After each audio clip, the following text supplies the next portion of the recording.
하나님의 말씀 신약성경 고린도전서 15장 주보에는 9절이라고 이제 8절부터 11절까지 같이 읽겠습니다. 고린도전서 15장 8절부터 11절.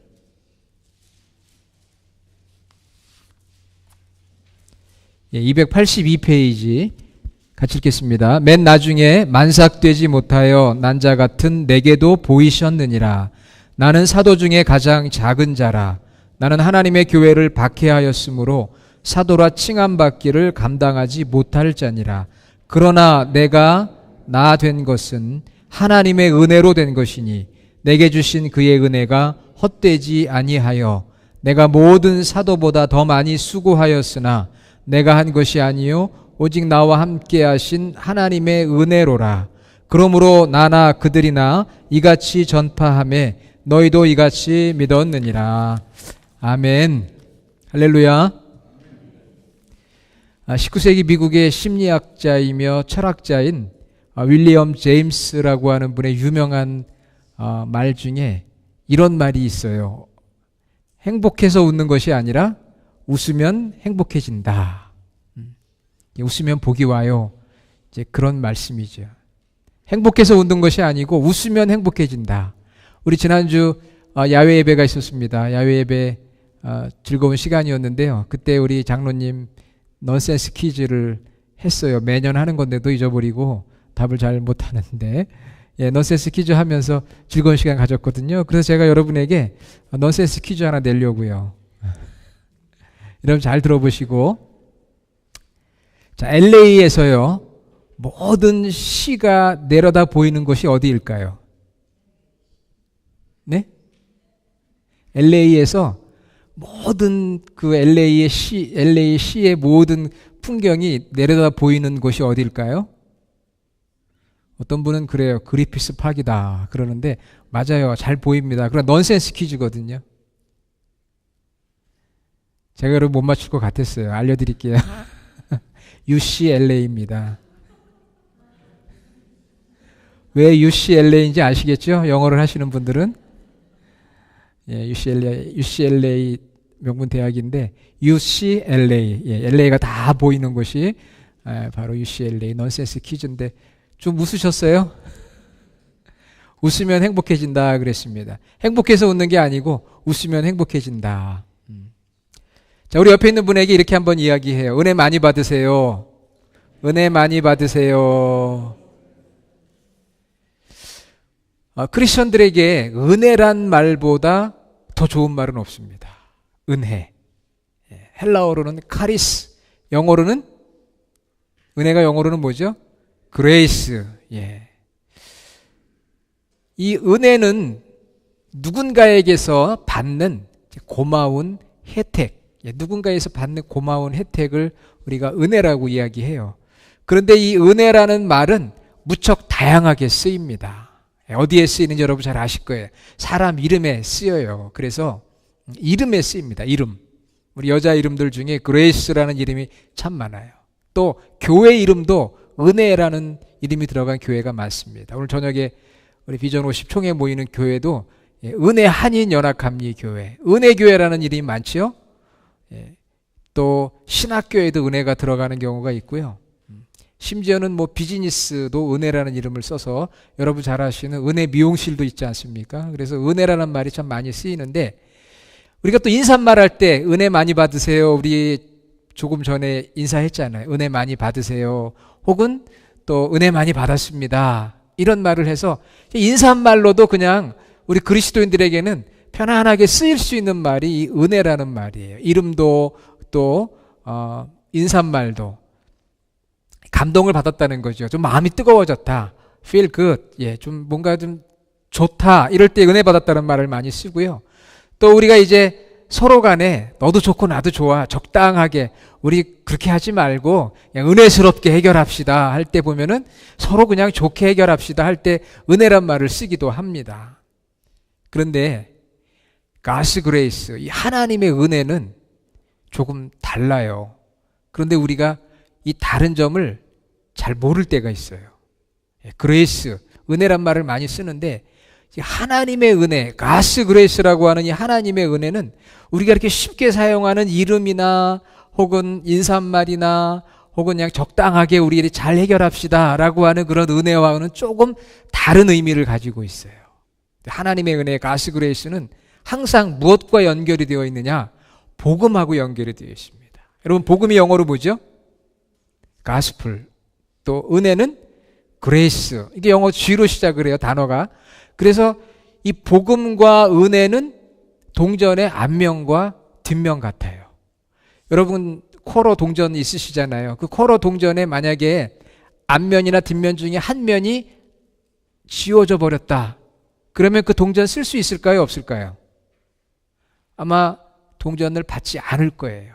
근데 앞면과 뒷면이 분명하게 있어야지만 동전에 가치가 있는 것이죠. 그래서 복음과 은혜는 동전의 앞면과 그 양면이에요. 앞면과 뒷면과 같아요. 복음과 은혜는 연결이 되어 있습니다.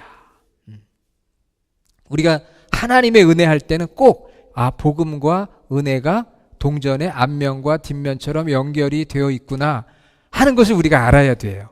그러니까 은혜란 말을 사실은 우리가 편안하게 많이 쓰긴 하지만 이 은혜란 말은 꼭 복음과 연결되어져서 쓰여질 때 많이 성경적인 참 의미를 가지고 있는 것이에요. 여러분, 복음이 뭐죠? 복음은 굿뉴스. 굿뉴스는 뭐예요? 복음. 복음은 기쁜 소식. 기쁜 소식이 뭐예요? 그러면 또 복음. 왔다 갔다 하다가 대답이 안 나오는 경우가 있는데, 복음이라고 하는 것은 바로 제가 여러 번 말씀드렸죠. 복음은 따라해 봅시다. 복음은 예수 그리스도시다. Regarding His Son, Jesus Christ. 복음은 예수님이에요. 어려운 거 아니에요. 누가 여러분에게 무엇이 복음입니까? 물었을 때 예수님이 복음입니다. 할렐루야. 예수님이 복음이에요. 조금 더 설명하면 예수님에 관한 것, regarding, 예수님에 관한 것이 복음이에요. 그래서 로마서 1장 2절로 4절에 보면 이런 말씀이 나옵니다. 이 복음은 하나님이 선지자들을 통하여 그의 아들에 관하여 성경에 미리 약속하신 것이라. 그의 아들에 관하여 말하면 육신으로는 다윗의 혈통에서 나셨고 성결의 영으로는 죽은 자들 가운데서 부활하사 능력으로 하나님의 아들로 선포되셨으니 곧 우리 주 예수 그리스도시니라. 그래서 분명하게 말씀하고 있는 것이 복음은 예수 그리스도다. 복음은 예수 그리스도예요. 우리 예수 그리스도께서 우리 생애의 가장 기쁜 소식인 줄로 믿습니다. 가장 위대한 뉴스는 바로 예수님에 관한 거예요. 복음은 예수님이십니다. 그런데 조금 더 설명하면 복음은 예수님의 죽으심과 부활하심이에요. 우리 죄를 용서하시기 위해서. 그래서 오늘 고린도전서 읽진 않았지만 15장 3절과 4절 한번 보세요. 내가 받은 것을 먼저 너희에게 전하였노니 이는 성경대로 그리스도께서 우리 죄를 위하여 죽으시고 장사 지낸 바 되셨다가 성경대로 사흘 만에 다시 살아나사. 그것이 바로 복음이에요. 복음. 복음은 예수님이신데 조금 더 디테일하게 말하면 예수님의 죽으심과 부활하심이고 그것은 우리를 위한 것이다. 이게 바로 복음인 거예요.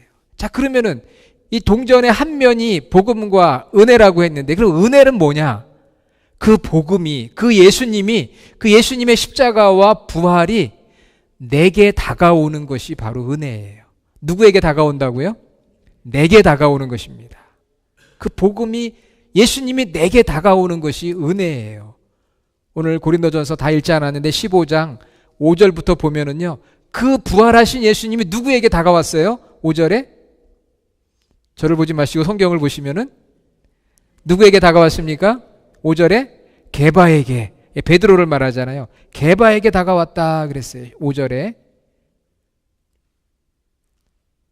He appeared to Peter 그랬습니다. 십자가에서 죽으시고 부활하신 예수님이 베드로에게 오셨어요. 그리고 또 누구에게 왔습니까? 12 제자들에게 500의 형제들에게 보이셨고 그리고 7절 야고보에게 보이셨고 그 후에 모든 사도에게와 오늘 우리가 읽었던 본문 8절 맨 나중에 만삭되지 못한 나 같은 자에게도 보이셨다. 자, 여러분 정리합니다. 복음은 복음은 예수 그리스도예요. 자, 은혜는 뭐예요? 그 복음이 내게 보이신 거, 다가온 거, 그것이 바로 은혜예요. 그러면 오늘 여러분들이 이 예배의 자리에 오게 된 것은 하나님의 은혜예요, 아니에요? 은혜잖아요. 오늘 여러분들이 예배의 자리에 나와서 우리 하나님을 찬양하는 것이 은혜입니다. 왜? 예수님이 우리에게 오셨기 때문에 우리가 오늘 이 자리에 나오게 된 거예요. 예수님이 내게 오시지 않았다면 이 자리에 나올 수도 없는 거죠. 그러니까 우리는 복음과 은혜, 동전을 이제 받은 사람들이에요. 그 믿음으로 그것을 받아야 돼요. 자, 동전을 줍니다. 이거는 복음과 은혜의 동전인데 받으세요. 내게 다가왔어요. 그런데 어떤 사람들은 거부합니다. 그러나 우리는 믿음으로 그걸 받아서 내 것으로 삼았어요. 그러니까 내게 복음이 있고 내게 은혜가 있는 거예요. 얼마나 감사해요. 에베소서 2장 8절에 너희는 그 은혜에 의하여 믿음으로 말미암아 구원을 받았으니. 예수님께서 복음이신데 그분이 우리에게 오셨어요. 우리에게 오셔서 우리가 믿음으로 예수님을 받아들였어요. 그때 하나님께서 우리에게 주시는 게 무엇입니까? 그게 바로 구원이잖아요. 구원. 죄의 용서와 구원을 받게 되는 것이고요. 그리고 구원받은 저희들에게 사명을 주셨어요. 에베소서 2장 10절에 보면 그리스도 예수 안에서 선한 일을 위하여 지으심을 받았다. 자, 그래서 여러분 정리하면은 하나님의 은혜가 뭡니까 할 때 하나님의 은혜가 뭘까? 그래서 하나님의 은혜에는요, 네 가지 factors, 요소가 들어가야 돼요. 꼭 기억해야 되는. 첫째는 사랑입니다. 하나님 날 사랑하셔서 나에게 예수 그리스도를 보내주셨구나. 그 사랑이 꼭 들어가야 되고요. 두 번째는 죄의 용서입니다. 그래서 나의 죄를 용서해 주셨구나. 그리고 세 번째는 내가 구원받았구나. 네 번째는 내가 이제 나의 삶에 구원을 전하는 사명자가 되었구나. 이 네 가지가 이 은혜 안에 꼭 들어가야만 그것이 바로 하나님의 은혜예요. 우리가 말하는 그냥 은혜라는 말 편하게 남용되고 있지만 진정한 하나님의 은혜는 이 네 가지가 들어가야 되는데 첫째는 뭐라고요? 사랑이 들어가고 두 번째는 죄의 용서. 세 번째는 구원. 네 번째는 사명. 제가 왼손으로만 하는 이유가 무엇인지 아시겠죠? 네. 은혜의 네 가지가 꼭 기억해야 돼요. 사랑, 용서, 구원, 사명. 이 네 가지가 하나님의 은혜에 들어가는 거예요. 그래서 우리는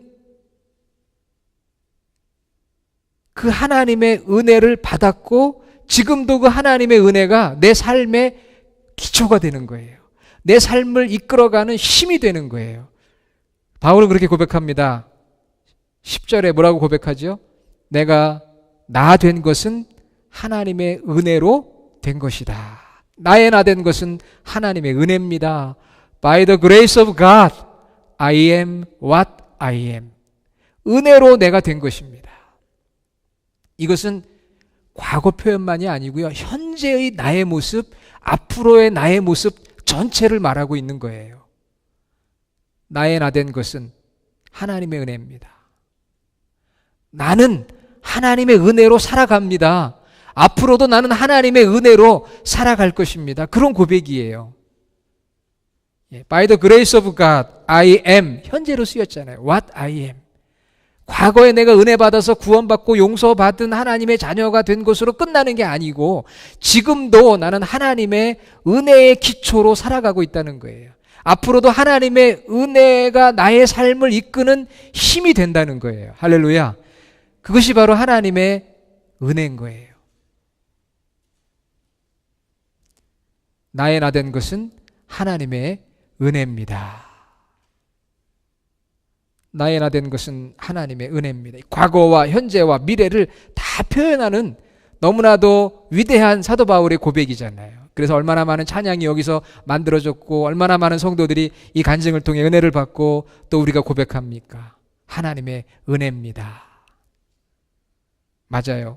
여러분, 오늘 여러분들이 이 자리에 나와서 하나님을 예배하고 성도와 교제하고 섬기는 거, 이거 다 하나님의 은혜인 거예요. 왜? 하나님의 사랑 때문에, 하나님의 용서 때문에, 하나님의 구원 때문에, 하나님이 주신 사명 때문에 오늘 저희들이 여기에 나오게 된 거거든요. 그렇기 때문에 우리는 그 하나님의 은혜로 우리의 삶을 자꾸 계산을 할 줄 알아야 돼요. 오늘 설교 제목이 은혜로 계산합시다. 오늘날 세상 사람들은 모든 것을 수학적으로 계산을 합니다. 주고 받고 받고 주고 다 계산을 해요. 수학적으로. 내가 준 만큼 받아야 되고 받은 만큼 주어야 됩니다. 그것이 오늘날 우리가 살아가는 세상의 기준이에요. 우리가 가지고 있는 물질로, 우리가 가지고 있는 숫자로 모든 걸 다 계산해서 그것을 가지고 크고 작으니 불행하니 행복하니를 따지는 것이 바로 오늘 우리 인생의 모습이에요. 그런데 우리는 그것이 아니고 은혜로 계산을 하는 거예요. Let's count it with grace. 하나님의 은혜로 계산을 하는 자가 되는 거예요. 자, 여러분, 오늘 여러분들이 예배를 하기 위해서 아침에 출발해서 오늘 주님의 교회까지 왔어요. 멀리 우리 벤츄라에서 오신 분도 있고 또 LA에서 오신 분도 있습니다. 제일 먼 곳에서 오신 거죠. 자, LA에서 벤츄라에서 여기까지 오려면 가스비가 들어요. 요즘 가스가 많이 올랐습니다. 가스비 들죠. 자동차 타고 왔으니까 감가상각비, 마일리지가 올라가니까 감가상각비도 들어요. 또 여기 와서 하나님 앞에 물질로 헌신하게 되면 헌금도 해야 돼요. 또 오늘 음식을 준비하신 집사님 계신데 그 음식을 만들기 위해서 투자해서 시간을 들이고 만들어서 힘들게 무거운 거 여기까지 운반해가지고 왔어요. 우리가 그렇게 지금 신앙생활을 하고 있거든요. 그런데 그거 계산하면 우리가 왜 손해보는 일을 합니까? 왜 가스비를 들이고 물질을 들이고 노력을 들이고 그렇게 하면서 여기에 와 있느냐 하는 거예요. 세상적인 기준으로 계산하면 우리들은 어리석은 자가 되고 불쌍한 자가 될 수밖에 없어요. 왜? 남는 일을 해야 되는데 소모하고 낭비하는 일을 하고 있잖아요, 저희들이. 그렇지 않습니까? 그럼에도 불구하고 우리는 무엇으로 계산을 해야 된다고요? Grace. Let's count it with or by grace. 은혜로 계산을 하는 거예요. 하나님께서 나를 사랑해 주셔서 나에게 보여주신 거예요. 예수님이 나에게 나타나 주셨어요. 그래서 내가 믿음으로 받아들였어요. 내가 하나님의 사랑 때문에 죄 용서를 받고 하나님 자녀가 되었어요. 그리고 사명을 받았어요. 구원받은 하나님의 자녀가 된 거예요. 은혜로 계산해 보니까 그 모든 것이 아까운 게 아니에요. 낭비가 아닌 거예요. 그 하나님의 사랑, 십자가에 죽으시고 부활하셨던 그 주님의 사랑에 비하면 아무것도 아닌 것임을 우리가 알기 때문에, 은혜로 계산하기 때문에 오늘 여러분들이 이 자리에 나와서 하나님 앞에 예배하고 섬기고 있는 거 아니겠습니까? 물질로 계산하면은요, 불행해요. 내가 오늘 쓴 것은 얼마인데 받은 건 없네? 이렇게 생각하면 불행하지 않겠어요? 세상 기준으로 생각하면 나는 나이가 점점 들어가는데 저 사람들은 젊고 뭐 여러 가지로 계산해 보면 우리는 불행할 수밖에 없어요. 그러나 은혜로 계산해야 된다는 거예요. 하나님이 내게 주신 은혜, 내게 나타나 주셨고 내가 믿음을 가지고 받아들여서 하나님 자녀가 되었고 오늘도 그 하나님의 은혜로, 앞으로도 하나님의 은혜로 살아간다고 생각할 때 그 하나님의 사랑이 너무 크고 그 구원이 너무 감사해서 내게 주신 사명이 너무 소중해서 내가 살아가고 있으니 이것이 바로 행복이 아니겠습니까? 비교의식은 불행의 씨앗이 되는 거예요. 우리가 하나님의 그런 사랑을 받고 용서를 받고 구원을 얻고 사명을 가지고 살아가면서도 종종 행복하지 않고 비참하게 느끼는 분들이 간혹 있어요. 왜 그렇습니까? 비교하기 때문에 그래요. 비교하니까. 목회자들도 마찬가지예요. 비교할 때 불행해지는 것입니다. 다른 사람이 나보다 더 나은 것 같으면 내가 비참해지는 거고요. 내가 다른 사람보다 조금 나은 것 같으면 우월해지는 그 마음. 때로 비교의식이 우리에게 노력하게 하는 어떤 도전을 줄 수가 있습니다. 그러나 그 결과는 언제나 나쁘게 나타날 때가 많아요. 비교하려면 내 자신과 비교해야 돼요. 나의 과거의 모습과 나의 현재, 나의 미래의 모습과 비교를 해야 합니다. 비교를 하지 말아야 돼요. 여러분, 비교는 하나님의 은혜를 파괴하는 거예요. 그래서 영국의 유명한 영문학자이며 철학자였던 C.S. 루이스는 사단이 현대인들의 인격과 의식을 파괴하는 데 사용하는 가장 큰 무기가 비교의식이다 그랬습니다. 비교의식을 갖는 것이 바로 하나님의 은혜를 반대하는 것이고요. 하나님의 은혜를 파괴하는 거예요. 우리는 은혜로 계산해야 되거든요. 그런데 세상은 자꾸 눈에 보이는 것으로, 물질로, 숫자로 계산하라고 자꾸 우리를 유혹을 해요. 그래서 그것을 가지고 비교하게 되고, 비교하다 보니까 열등감을 갖게 되어지고, 그것 때문에 불행한 삶을 살아가게 되는 것입니다. 물론 우리는 어느 정도 열등감과 우월감이 있어요. 사람이기 때문에 당연한 것입니다.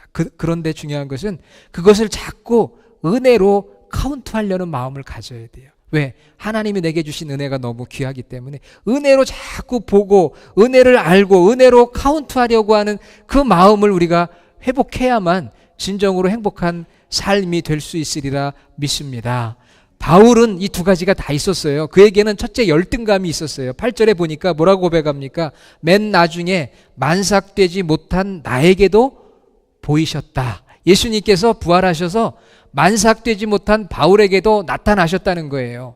여기서 만삭되지 못했다고 하는 표현 여러분 아시죠? 정상적인 임신 기간이 끝나고 출생해야 되는데 정상적인 임신 기간이 끝나기 전에 태어났어요. 그것을 뭐라고 그러죠? 조산이라고 그러잖아요. 조산. 들어보셨죠? 예. 만삭되기 전에 태어났다. 그러나 바울은 실제 육신적으로 만삭되기 전에 태어났다는 의미가 아니라 갑자기 다메섹 도상에서 예수님을 만난 거예요. 부활의 주님을 만나서 아무런 준비가 안 됐고 오히려 예수님을 핍박하던 자가 예수님을 만나게 된 거예요. 그래서 그것이 늘 자신의 열등감이었습니다. 한편으로는 간증거리이기도 하지만 열등감이 있었던 거예요. 왜? 하나님의 교회와 하나님의 교회를 이끌어가는 지도자를 박해했습니다. 스데반이 죽는 그 자리에 있었습니다. 그것 때문에 늘 그의 순수성이 의심이 되었고, 예수님이 12제자들과 함께 다니던 그때에 그는 예수님의 12제자가 아니었습니다. 만삭되지 못한 가운데, 준비되지 못한 가운데 갑자기 거듭나게 된 거예요. 여러분 생각해 보세요. 어떤 사람이 아주 심하게 악명 높은 사람이었습니다. 그런데 그 사람이 갑자기 예수님을 만나 목사가 됐습니다. 그러면 여러분들이 어떻게 하겠어요? 신뢰하는 마음이 좀 생기려고 하다가도 과거에 그 사람이 한 나쁜 짓을 들으면 마음이 잘 안 갈 때가 있거든요. 그것이 이 바울의 약점이었던 거예요. 갑자기 준비되지 못한 상태에서 너무나 모순적인 거예요.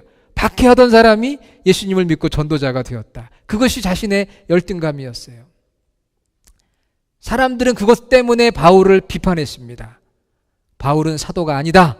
그렇게 비난했어요. 사도 바울은 열등감이 있었어요. 외모도 그렇고요. 언변도 그렇고 비난의 대상이었습니다. 그런 열등감이 있었어요. 바울도. 그러나 바울에게는 우월감도 있었습니다. 왜? 오늘 말씀 10절에 보면 바울이 이런 고백해요. 내가 모든 사도보다 더 많이 수고했다. 그렇습니다. 초대교회에 바울보다 더 많이 수고한 지도자는 없습니다. 많은 교회를 세웠고요. 3번에 걸친 선교 여정을 했고요. 성경을 기록했어요. 죽을 뻔했었습니다. 더 많이 수고했어요. 개인적으로 뛰어난 사람입니다. 빌립보서 3장 5절에 보면 정통 유대인이요 배울 만큼 배웠고 율법에 능통한 자였고 종교적인 의로 보면, 열심으로 보면 그를 따라갈 만한 사람이 없었어요. 그에게는 열등감도 있었지만 우월감도 있었어요. 여러분 어떻습니까? 우리 열등감 있잖아요. 그러나 또 생각해보면 우월감도 있습니다. 그런 거 다 있거든요. 그러나 중요한 것은 그것으로 계산하고 살지 않았다는 거예요. 열등감 때문에 괴로워하고 또 우월감 때문에 다른 사람들을 무시하고 내가 어떤 자리에 충분한 자격이 있음에도 불구하고 그렇지 못했을 때 그것 때문에 괴로워하지 않았다는 거예요. 바울이 오늘 우리에게 말씀하고 있는 것은 그런 것이 아니고 내가 남들과 비교해서 열등하거나 우월한 것이 아니라 나는 하나님의 은혜로 살아가는 자다. 그것이 내 삶의 과거이고 과거만이 아닙니다. 중요한 것은 현재이고 미래라는 거예요. 나는 하나님의 은혜로 계산하며 살아가는 자입니다. 하나님의 사랑을 받았기 때문에 너무나 감사하고 하나님 자녀가 된 게 너무 기쁜 거예요. 그것이 내 힘인 거예요. 내가 살아가는 데 있어서. 내가 비록 지금은 어렵고 고통스러워도 하나님께서 나를 사랑하셔서 내게 나타나 주시고 나에게 은혜를 주신 것이 내 삶의 힘인 거예요. 그래서 어렵고 고통스러울 때 오히려 더 뿌리를 깊게 내리게 되었던 것입니다. 내가 용서를 받았기 때문에, 나 같은 자가 용서를 받았기 때문에 내가 다른 사람을 용서할 수 있는 것입니다. 그것이 바로 은혜 받은 자의 삶의 모습이고 은혜로 계산하는 자의 모습인 거예요. 내가 용서를 받았으니까 내가 내 아내를 용서하고 내 남편을 용서하고 성도를 용서하고 용서하는 삶을 살아갈 수 있는 힘이 어디에서 나오느냐? 우월감과 열등감에서 나오는 게 아니에요. 나의 나 된 것은 하나님의 은혜입니다. 내가 그런 하나님의 용서를 받았습니다. 그래서 내가 용서할 수 있는 것이고요. 내가 구원을 받았기 때문에 내가 다른 사람을 구원하는 그 길에 섬김의 자리에 설 수 있게 되는 거예요. 그래서 바울은 11절에 뭐라고 말씀하고 있습니까? 그러므로 나나 그들이나 이같이 전파함에, 사도요 전파하는 자가 된 거예요. 복음을 전하는 자가 된 거예요. 하나님의 은혜로 내가 살아가고 있다는 거죠. 하나님의 은혜는 네 가지라고 그랬잖아요. 하나님의 사랑으로 내가 살아가고 있다. 그 하나님의 은혜는 과거만이 아니라 지금도 내 삶을 지탱하는 힘이 되고 나를 이끌어주는 힘이 되는 거예요. 그래서 하나님의 은혜로 내가 지금 살아가고 있고 하나님의 은혜로 내가 주어진 일을 하고 있는 것이고 하나님의 은혜로 내가 충성하고 있는 것이고 다른 사람이 하는 것은 다른 사람이 하는 거예요. 내가 하는 건 내가 하는 거예요. 왜? 하나님이 맡겨주신 대로 하는 거예요. 11절 그러므로 나나 그들이나, 여기서 말하는 그들은 누굽니까? 사도들, 다른 사도들 말하는 거예요. 다른 사도들은 다른 사도들대로 하나님이 주신 대로, 베드로는 유대인들을 위해서 복음을 전하고 나는 이방인을 위해서 복음을 전합니다. 베드로는 베드로대로, 나는 나대로, 하나님이 주신 은혜대로, 하나님이 내게 보여주신 사랑대로, 나를 용서해 주신 대로 나에게 주신 그 구원의 사명을, 그 사명대로 은혜로 생각하면서 바울이 살아가고 있는 것이죠. 여러분, 은혜로 계산하는 성도들이 되기를 간절히 원합니다. 예. 은혜로 계산해야 돼요. 돈으로 계산하지 말고요. 은혜로 계산해야 돼요. 은혜로. 내가 받은 하나님의 은혜로, 그 사랑으로, 그 용서로, 그 구원으로, 그 사명으로 계산을 해야 돼요. 비교하면은 은혜는 파괴됩니다. 열등감, 우월감 우리 다 있어요. 하지만 계속해서 우리는 하나님의 은혜로 자꾸 나를 바라보고 상대방을 바라볼 수 있어야 돼요. 확신을 가지고 내 부르신 부름의 자리에서 부르심대로 사는 거예요. 하나님의 은혜를 받은 자의 삶에 만족하고 감사하고 기쁘고 좀 자유롭게, 비교하면 자유함이 없어요. 자유롭게 은혜로 계산을 해야 돼요. 이게 우리의 삶의 기초고 우리의 삶을 이끄는 힘이 바로 하나님의 은혜예요. 과거로 끝난 게 아닙니다. 지금도 하나님의 은혜고 앞으로도 하나님의 은혜예요. 우리 교회가 3주년이 지나면서 저의 어떤 목회의 방향이라고 할까요? 그것을 가지고 많이 이제 고민하고 이제 기도하는 가운데 하나님께서 제 마음에 감동을 주신 게 세 가지가 있어요. 전에하고 좀 많이 바뀌게 됐는데, 그 첫째는 행복한 목회, 행복한 교회를 하자. 예. 그래서 행복한 목회를 하자. 예, 서로 정말 사랑하고 세워주고, 그래서 주님의 교회 생각하면, 교회 생활하면 그냥 행복해지는 그런 행복한 목회, 행복한 목사, 행복한 성도, 행복한 목회를 하자. 두 번째는요, 참 예배자로 세워지자. 그래서 제가 항상 매월 첫째 주 예배에 대한 설교하는데, 우리 교회가 참 예배자로 세워지는 그런 교회가 되자. 우리 전도사님도 오시고 찬양팀도 열심히 하고, 또 이제 여러분이 아시는 것처럼 음향 시스템에 좀 문제가 있었는데 저렇게 뒤에 이렇게 음을 잡아주는 패널이 접착이 되고 많이 좋아진 것 같아요. 예배 환경도 지금 좀 덥긴 하지만 많이 좋아졌어요. 그러니까 참 예배자로 세워지는 그런 목회 교회였으면 좋겠다. 그리고 세 번째는 선교예요. 우리가 있는 이 다우저녹스나 벤츄라 지역에서 한 영혼을 전도하는 일이 얼마나 어려운지 우리 경험하고 있습니다. 그럼 어떻게 해야 돼요? 전도하기 힘드니까, 잘 안 되니까 포기합니까? 그렇지 않아요. 하나님이 보시는 관점은 우리가 놓여 있는 로컬로 이 지역만이 아니에요. 아직도 복음을 들어보지 못한 3분의 2 믿지 않는 수많은 영혼들이 전 세계적으로 엄청나게 많이 있습니다. 우리는 이미 비전 2050년까지 중국이 복음화돼서 주변 나라의 많은 50만 명의 선교사를 파송하도록 기도하고 협력하는 비전 50을 위해서 저희들이 협력하고 있어요.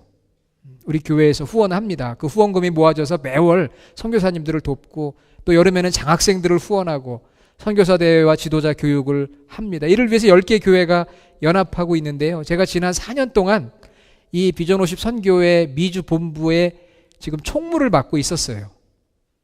미주에도 본부가 있고 중국에 2개가 있고 지금 베트남에도 하나가 생겨서 점점 확장되고 있는데 제가 미주 본부에 총무를 맡고 있는데 한 1, 2년 전부터 제가 미주 본부의 대표가 돼야 된다. 그런 권면을 자꾸 받았어요. 그런데 제가 사양했어요. 사양한 이유는 간단합니다. 제 자신도 아직 많이 부족하고 또 우리 교회도 이제 시작한 지 얼마 안 됐고 연약하고 그래서 사양을 했는데 이번에는 참 사양하기가 어려운 것 같아요. 오늘 오후에 총회가 있는데 거기서 어떻게 될지는 아주 확실하지는 않지만 혹시라도 저에게 비전 50 미주 본부의 어떤 대표를 맡아야 된다고 한다면 제가 그 은혜로 받으려고 그래요. 제가 많이 기도했거든요. 이유는 간단해요. 대표가 돼서 제가 이름을 내고 무슨 권력을 얻고 물질을 얻는 것은 아무것도 없습니다. 오히려 더 바쁘고 더 섬겨야 하고 더 힘들어요. 여러분이 교회들이 연합해서 일을 하는 일들, 사람들을 모으고 또 협력하게 하는 일들이 얼마나 어려운지 아십니까? 목회자들도 마찬가지예요. 목회자들 한 분 한 분 연락해서 참여하게 하는 일이 얼마나 힘든지 몰라요. 우리가 생각할 때 선교합시다 그러면 목사님들이 다 할렐루야 그러면서 다 모일 것 같죠? 그렇지 않습니다.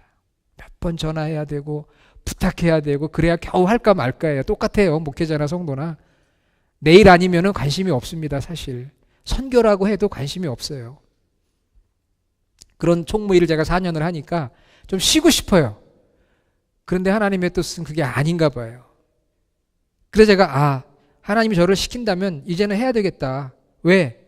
내가 받은 은혜가 참 많구나. 내가 하나님의 사랑을 많이 받았고 하나님의 용서와 하나님의 구원을 받았고 내게 주신 이 사명이 있구나. 우리 교회를 제가 생각해 봤어요.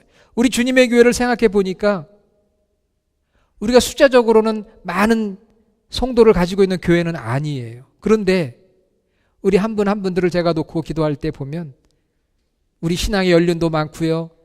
또 각자가 받은 은혜들이 크다는 것을 제가 압니다. 그러면 우리가 하나님으로부터 그렇게 많은 은혜를 받았는데 은혜로 살아가고 있는데 받은 것으로만 만족해야 되겠느냐? 그렇지 않지 않습니까? 우리가 그 은혜를 나누고 그래서 더 많은 사람들이 은혜를 경험할 수 있도록 바로 복음 대신 예수님이 그들에게 다가갈 수 있도록 은혜의 통로 역할을 하고 구원의 통로의 역할을 하는 우리 교회가 되어야 되지 않겠느냐. 숫자가 중요한 것이 아니라 은혜로 계산해 보자는 거예요. 숫자로 계산하면 아무것도 할 수 없어요. 그러나 은혜로 계산해 보니까 할 수 있더라고요. 왜? 하나님이 우리에게 사랑을 베푸시고 용서를 베푸시고 구원을 베푸시고 사명을 주셨으니까 그 하나님의 은혜가 기초가 되고 그 하나님의 은혜가 현재에도 힘이 되고 능력이 되고 앞으로도 그 하나님의 은혜가 우리와 함께 하심을 믿으니까 할 수 있는 거구나. 그러한 믿음의 확신이 들었다고 하는 것이죠. 그래서 여러분 눈에 보이는 것으로 계산하면 답이 없을 때가 많아요. 그러나 하나님의 은혜로 계산하면 답이 있어요. 왜? 그 안에 하나님의 놀라운 사랑이 있고 하나님의 놀라운 용서가 있고 하나님의 위대한 구원이 있고 그 안에 하나님이 내게 맡겨주신 사명이 있기 때문에 그 하나님의 은혜를 우리가 깨닫고 은혜로 계산하면 거기에 답이 있어요. 거기에 행복이 있고요. 만족이 있고요. 기쁨이 있고 자유함이 있더라고요. 사랑하는 여러분, 오늘 고린도전서 15장 10절 내가 나된 것은 하나님의 은혜로 된 것이니 그 은혜는 그냥 막연하게 좋다 이런 게 아니에요. 적당히 하자 이런 게 아니에요. 그것은 바로 복음이신 예수 그리스도의 십자가와 부활에 근거된 것이고요. 그 예수 그리스도 그분이 내게 오신 거예요. 내게 사랑을 보여주시고 내게 용서와 구원을 보여주시고 내게 사명을 주신 거예요. 그 은혜가 얼마나 귀한 것인지 모릅니다. 우리는 그 은혜를 받은 자들이거든요. 그래서 오늘도 하나님 예배하는 자들인데 내가 그 은혜로 계산하면서 내 삶을 살아가면 훨씬 더 기쁜 거예요.